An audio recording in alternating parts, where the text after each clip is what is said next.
So in this video, I am going to show you how to buy Bitcoin, ticker symbol BTC in Canada using Wealthsimple Trade. So once the app is opened up, I want you to scroll down and go into your crypto account. Once your crypto account is in front of you, go to where it says Trade.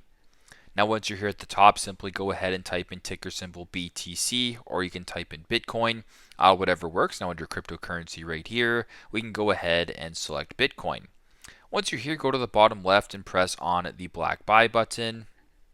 Once you're here, you can type in the amount that you're willing to spend. So, for example, $1 if you wanted to do that, $5. I'll do this for an example. You can do that. You can also go to the top right and kind of change your buy. So you can go market, limit, recurring, whatever the case may be.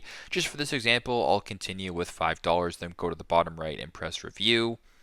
Then once you're here, it'll show you the order type as well as the fees associated and as well as the total. And if all looks good, you can go to the bottom and press submit to proceed with the transaction that way. So very simple, very straightforward, but that is how to buy Bitcoin at ticker symbol BTC in Canada using Wealthsimple Trade. Thanks again for watching, and I hope this video helps.